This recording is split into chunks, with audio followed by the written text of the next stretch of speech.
A funny thing. A funny thing happened to me today when I walked home with my friend Sue.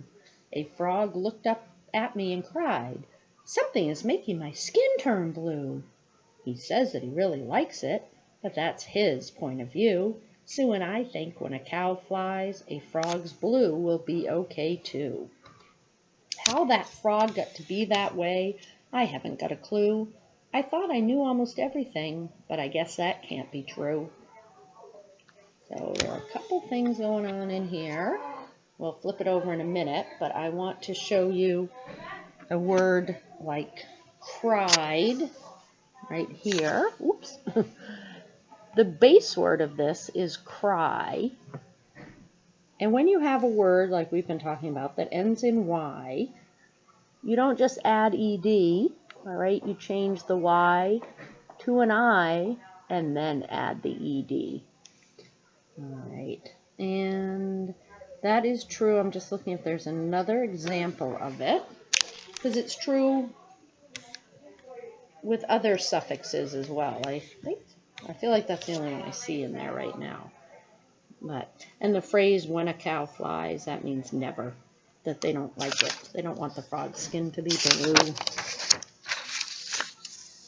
So in the rhyme, A Funny Thing, children are introduced to the sound of EW and UE, as in new and blue, so it's the oo sound, and changing letters to add action word endings, the ED, ING, and ES. And that's what I did with cried. So you're going to write an EW or UE word that rhymes with the underlined word, so rhymes.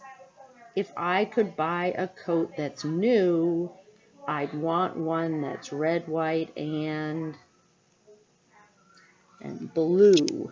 Now, if I write blue this way, it's correct, but that's not the color blue. That's the blue like my hat blew off.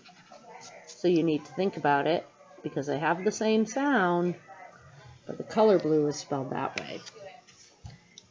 "It's not false," yelled an angry Sue. "I know it's right. I know it's blank." You're rhyming with Sue. "I took a pencil and drew, but what it was I wish I blank." So rhyming with drew. "I want these to stick. There are just a few. I guess I'll have to use some blank." Rhyming with few. "Once I forgot to open the flue, so to get smoke out, we blew and blank. My mother made some delicious stew, so I put it in my mouth and started to blank." Now down here are those endings.